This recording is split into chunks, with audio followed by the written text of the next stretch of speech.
আজকে কিন্তু অনেক ঝলমলে রোদ উঠেছে। গতকালও উঠেছিল, আজও উঠেছে। দেখো অনেক রোদ উঠেছে। তো good morning everyone, welcome to MT time story blog. দেখো আমার গ্যাস ট্যাস পরিষ্কার করা হয়ে গিয়েছে, রান্নাও হয়ে গিয়েছে, এদিকে বাসন মাজাও হয়ে গিয়েছে। তো এখানে জামা কাপড় আছে অল্পটুকু, এটা দিয়ে কিন্তু আমি ঘর মুছি। হ্যাঁ, এখানে এসে এটা দিয়ে ঘর মুছছি।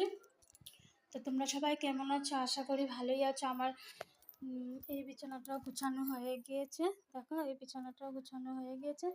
এখন এই বিছানাটা গুছাবো, তারপরে মাথায় তেল দিয়েছি, শ্যাম্পু দিয়ে স্নান করব, পুজো দিব, ঘর তো এখনও অনেক কাজ বাকি।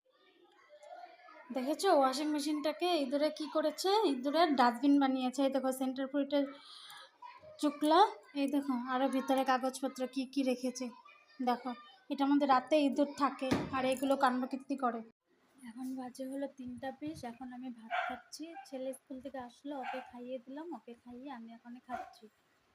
একটা কুকুর কি যেন হয়েছে, ঘুঘো ঘুঘো করে যাচ্ছে। মাঝে আসলো তোমার 11:30 12টার দিকে আমার একটা বান্ধবী আসছিলো, ওকে চাটা বানিয়ে দিলাম, আমিও খেলাম, ও খেলো, ও চলে গেল। আবারও পেন্টে লাগিয়ে নিয়ে আসছে, দেখছো এগুলো? দেখো কি অবস্থা করে নিয়ে এসছে। এটা তো ছিল, এটাতে আমি বাঁচছি, আর বাঁচতে পারছি না। বুতুন পাখি পড়াশোনা করছে, আজ অনেক দিন বাদে পড়াশোনা করতে বসলো।